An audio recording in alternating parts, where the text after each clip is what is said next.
The paradox. Knowledge satisfies intellectual curiosity, but what satisfies a yearning heart?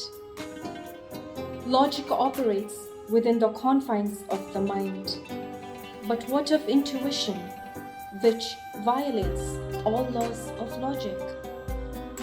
Achievements are attained and recognized by effort, but why is it that grace needs no effort at all?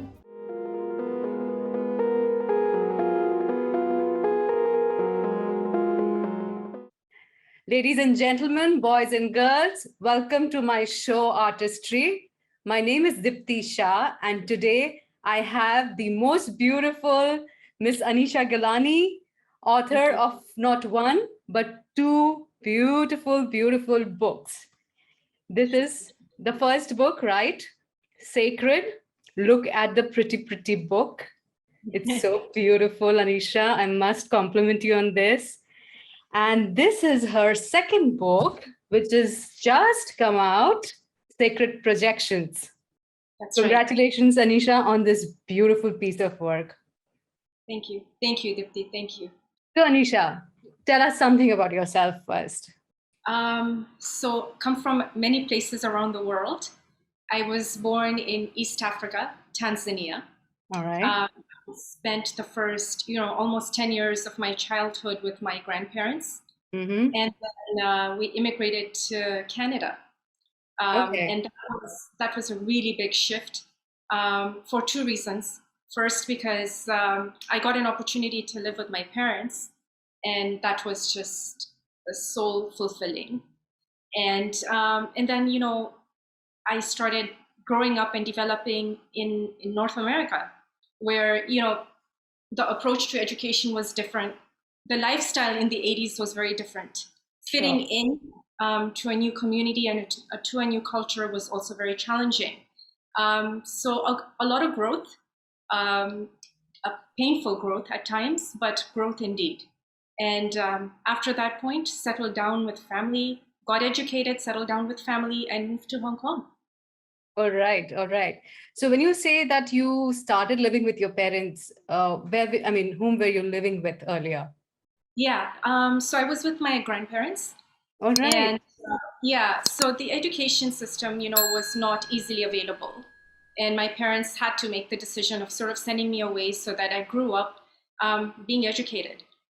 And, it's always bittersweet, because as a parent, you never know what is the right decision. You take a decision at that time, and, and you do the best you can.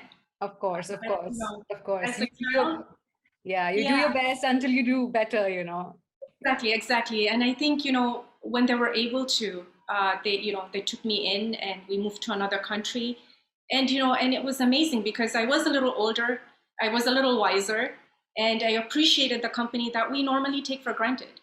And, that was just absolutely heartwarming, spending those years with my mom and my dad. And, you do a lot of growing up, and you're nurtured. They nurture your soul. They prepare you for what the future has in store for you. Yes, right. Each and every life experience is important, isn't it? And Absolutely. It makes us who we are. Absolutely. So tell me, Anisha, first Africa, then America, Canada, and now Asia. Yeah. Does this travel, does this experience have an influence on what you've written in the books? Yes, they do. And if there are any more influences, that are reflected in your writing? Absolutely. Whenever, a piece of creative writing is presented, there's always a part of author that's in it. And that's the reason I believe it has the pull that it has. And like you rightfully said, all experiences shape you. They do. Modern science now says that early childhood education is so important. And a child begins to feel the sensation of everything that the mother is feeling while they're in the womb.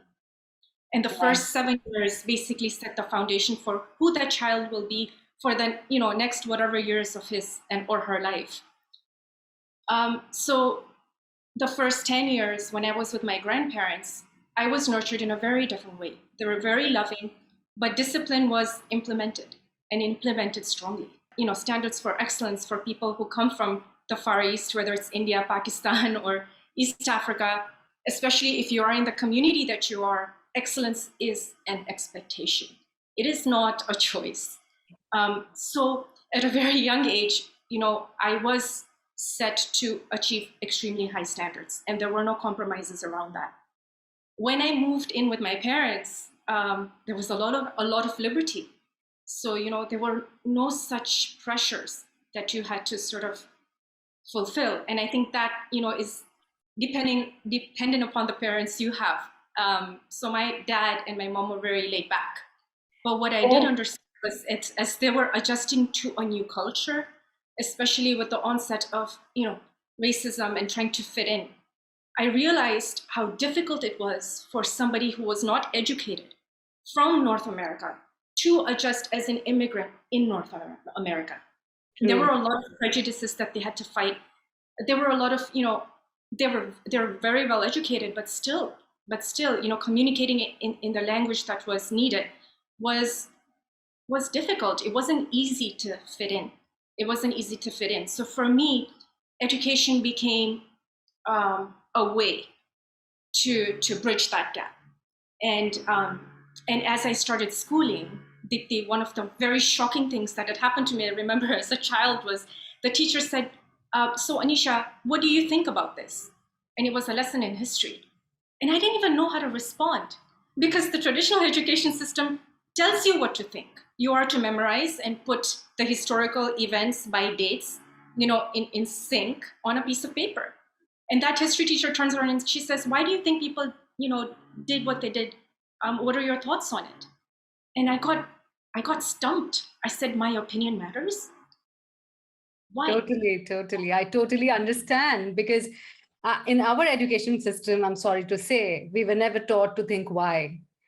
In fact, when I learned the meaning of the word why, and why you should ask every time before doing something, why, it was so new to me. I was flabbergasted how directions and perceptions change in life. Exactly, Diptii. So when you come from that school of thought, I was stumped. I had a hard time adjusting, because I said, well, look, I know my times table. I can point you all this, countries in the world. I know the presidents and the prime ministers of, that didn't matter.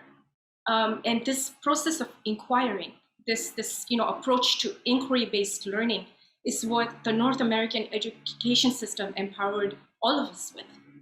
The ability to ask questions, the ability to inquire, and if you're not satisfied, the ability to say that I'm not satisfied, and more has to be done. And that is how my journey began. When this inquiry-based learning sort of expands your mind and makes you want to question things that you otherwise would take for granted. So Anisha, tell us about your books now. So Sacred was basically inspired just a year ago. And they're my reflections. They're just reflections. They're not concepts that need to be debated.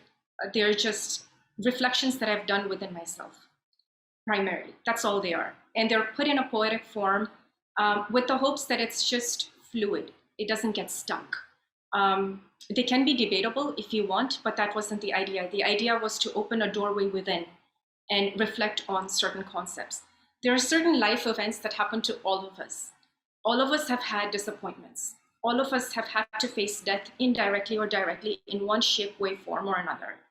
All of us have had to question primarily who they are. All of us have had to question, where's this notion of unconditional love and acceptance? We strive for that. We don't get it, right? And in the culture today, where it is just so difficult, on one hand, you have the ability to express yourself, and on the other hand, you have all these standards to meet, whether they're on the physical level, whether they are, in terms of duty, in terms of obligation. It's just so competitive, and I feel that we lose sight of things that are simple, things that are important, things that are sacred, and in pursuit of going further, going higher, becoming more intellectual, becoming more wise. We forget that there are some fundamental aspects to all of us, and we need to harness that. And Sacred came about from that point of view. It got ignited when I lost my dad.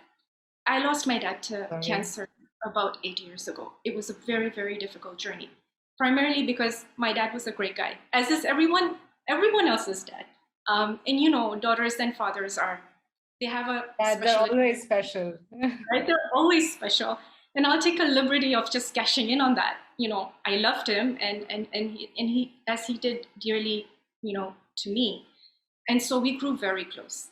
And because he was such a visionary man, he would always be open to discussions. And we talked about, you know, theory of karma. We talked about a lot of religious books and a lot of religious teachings. And I was satisfied up until that time. He was a very good man. So when he got hit with this disease, I couldn't come to terms with it. I said, wait. If law of karma talks about good deeds and good people and bad people, my dad was a great guy. Why did this happen to him? As juvenile as this question sounds, it was a question. And that's when my introspections began and I started to write. And nothing on the periphery changed. He's no more. But the writings become very powerful because they do open a door within. If you read these books, my hope and my prayer is that it doesn't matter what you're going through, you know, in any phase of your life. This book has the ability to draw something within. Because when this pain engulfs us, we stop thinking, we close in, we feel like people don't understand us. And that's not true. It's just a journey. And this book was written in respect to that, to help. And it was propelled by a really good friend. Her name is Henna, Alena. She saw a lot of the work that I'd done. And it was her who just kind of pushed me to say, write this because it is work of service. Write it because these words speak.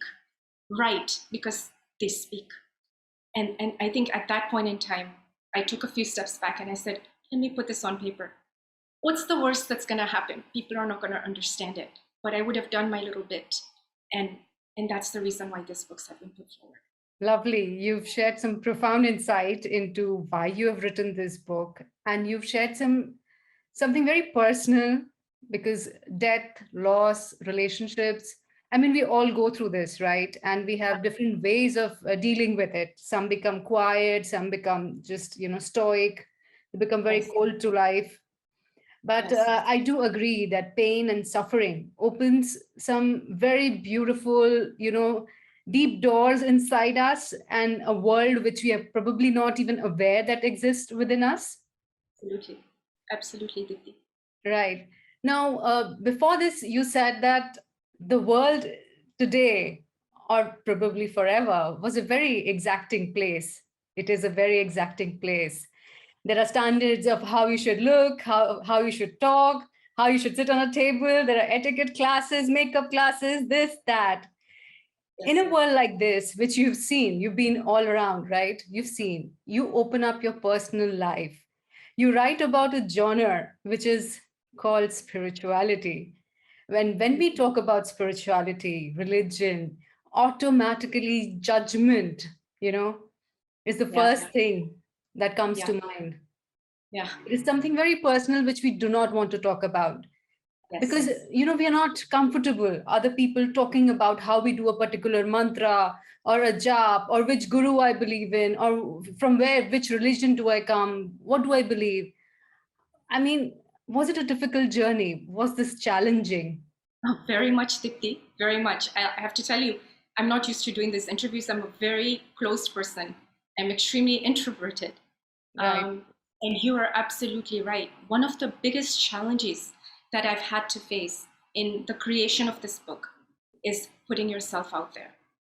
And putting yourself out there to be judged. And moreover, projecting a part of you, you're not in charge of how people perceive you. So when these books, you know, my fear was that when these books went out, what if the perception is also, you know, it's different. Like, you know, so she's been there, she's done that, she's Miss Know-it-all, she's preachy. Totally. And that is, you know, those are scary those are scary concepts, and you don't know, you're not in charge of how the person across from you will perceive you. And I suppose that comes with the territory. But I firmly believed that there are people who will look beyond that, or maybe initially they will perceive that and it will pass, and then they will go back and read this book, and those words will touch their heart, because the sentiments with which this was written has nothing to do with me per se. It is the story of all of us. And once that personal connection has been struck with even one word of that book becomes yours. It's no longer mine. It has nothing to do with me, right? It is all yours. So they can just be rubbish words, and that's okay. You wasted about 20 minutes of your time. Okay, no problem. Or then they can be the most 20 minutes of the most important aspects of your life that these words spoke. And the general picture, Diptii, was that if these words can be of comfort to people who are going through trying times because of the pandemic, and the pandemic was the propelling factor why I decided to put myself out there, just so that it can be of use to somebody. And if even one person has benefited from that, it's worth it. And so those judgments are all welcome, because that's okay. Because knowingly, unknowingly, we're also doing the same thing. So that's also okay. Yes, you're right, actually. Lots of courage and lots of, learning and challenges. Yes. On a lighter note, tell me, what did you graduate in? I actually graduated in a very technical degree. I graduated in mathematics and statistics at McMaster University. And my father always wanted me to do my master's graduate degree in it. So, it was a no-brainer. He wanted it, I did it. And I graduated in it. And thereafter, my technical know-how was my primary source of livelihood. I went on to get jobs in very technical careers. And, initially it was rewarding, Diptii, but I remember clearly after a certain point in time, every time there were promotions, I would be like, oh, no, please don't take my name. Like, you're hoping you're not promoted, because that means more responsibility, more work. And though it's nice to show off your title, but then, it's very short-lived, because you have to then live with additional level of responsibility. And, I was not being very clear with myself, or at least not very honest. And I said, just don't promote me. I'm really tired of doing this. And I think that's when I realized that the technical field was not probably something I was going to pursue for a very long time. It was good at the beginning. Yeah. Right. And saying this on a public platform is so nice to hear. It's music to my ears.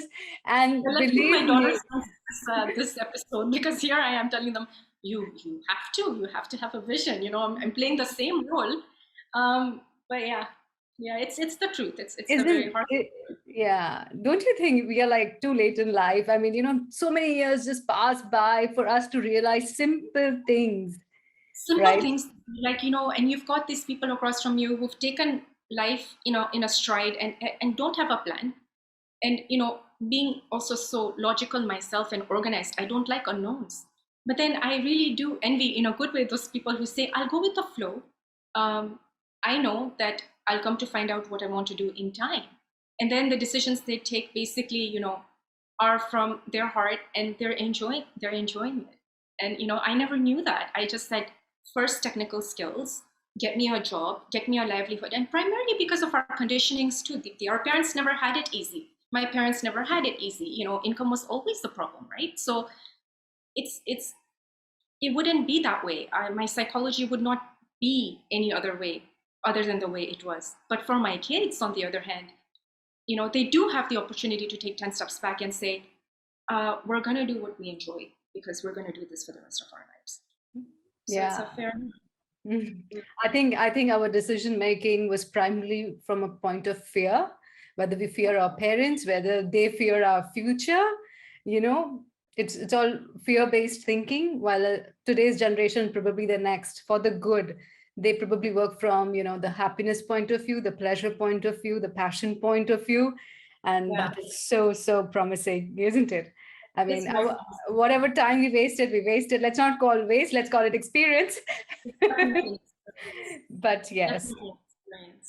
So it's so nice to see a mathematician, a logical person, a very technical person writing poetry. I wouldn't dare to put two words into poetry.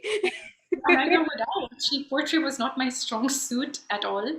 But I guess when things well up a lot inside, this becomes a really good way of sort of taking out and sharing. The world is not such a bad place.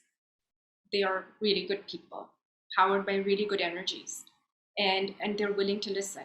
And when you put your words out there, you have a community, whether you know them directly or not, who are sharing your sentiments. And therefore, the burden gets a little lighter. Just like you're able to spread your happiness without having to think so much, you're also able to share your burdens, and it's okay to do that. I think our society and our communities and the world in general is in need of empowering each other.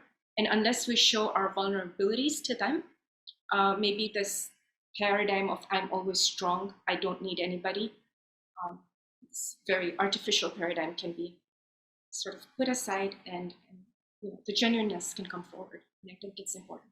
Sure. Now let's talk about a very important thing that you have told me, your intent to serve with your books. Can you explain that? Yes, definitely, Diptii. The reason these books were written was, as I've stated earlier, was to help people in need. When the first book was released, my only platform of releasing this book was through social media. And those people who were generous enough to order the books, there's no cost amount attached. It's absolutely work of service, and it's free. That means I'll ship the books to you, right? You don't have to worry. And those people who did order the books, who did ask me for the books, they were genuinely happy. And I got feedback that was heartwarming. They didn't have to give me those feedbacks. And it's helped people in mental health areas. It's helped somebody who was almost suicidal. It helped somebody who's going through a hard time in their life. So it's doing its work. And I just want this book to be eternal in its concept, in just its words. And this becomes a platform for me to reach out to whoever who is in need of it. Just ask, and it'll be in front of you. And don't worry about money, because for me, this is service. And it's not because I'm serving. That has nothing to do with me. It's just service. And if you can play your little part, if you're lucky enough to do that, then it's my honor to serve in that way. And that's all that I endeavor from this. Lovely. I think it's very commendable, and it's very inspiring to me that we can also serve through our words. You publish a book just to serve. And when you say that people from different places and different times in their lives, they all can benefit from this book. So what is that one thing that combines everybody when they read this? The concept of not the concept, the experience of unity, that we're all united. We can be diverse in every other aspect, and that diversity is that very thing that unites us. And this book will talk to all those concepts. In this book, there's a lot of debates going back and forth. This book is primarily drenched in devotion. And devotion is not always the way we've envisioned devotion. Devotion can be rebellious. Devotion can be very much question-based. Very much like the talks we have with our loved ones. Why did you do this? Why did that happen? What was the point of that? It is very much rooted in oneness, and also accepting every aspects of our individuality, good, bad, ego. Ego has a very bad rep in Eastern traditions, and what I was trying to do there was not try to categorize it as good or bad, but just kind of put it forward and say these are shades that we have, and that's okay. Let's accept that and then move forward. Let's not get stuck in the judgment of it. because I think that also happens on the spiritual path or within, searching within. It's always like, I'm not a good person. I did this. And we get stuck in that rut so long that by the time we come out, there was so much more that you could have done instead of just being overly judgmental and critical of yourself. So this book speaks to, and the second volume it gets even a little more deeper. So I would like to tell people that read the first one and then move on to kind of the second one, because the second one gets a little more deeper. And it says, okay, let's go within a little more. Let's search within you now. And let's see how our, opinions or what we think we know, what is that in relation to what we see outside? Is it any different? And can that change within happen if you want it to happen? And how do you think, the projections outside, do you think they'll change? Maybe, maybe not. So these introspection bind all of us. It's the glue that binds all of us, regardless of where we come from, who we are. It binds us as human beings. You're so right. When I read Sacred, I felt like what I was thinking, internally, what I couldn't put into words, it was kind of in front of me in form of your book, and it is such a great feeling of validation, that, oh, it's not just me, I'm not a nutcase, these thoughts are real. These reflections, this queries, this anger with God or life or sadness or joy, of just devotion, everything, And that's is it's exactly that. It's about building intimacy with not just people or roles that are put upon us. It's about building intimacy with the experiences that are there. So, a lot of time you're mad and angry, and enjoy your madness. It's okay. Makes you human. Because if you were perfect, you wouldn't be here. You would be somewhere in the heavens. And if you were that imperfect, you wouldn't be here. You would be somewhere in the hell if you believed in those concepts. But we are a bunch of perfections and imperfections put together. And I think that's what molds us. That's what makes us human beings. And I think we are very receptive to love.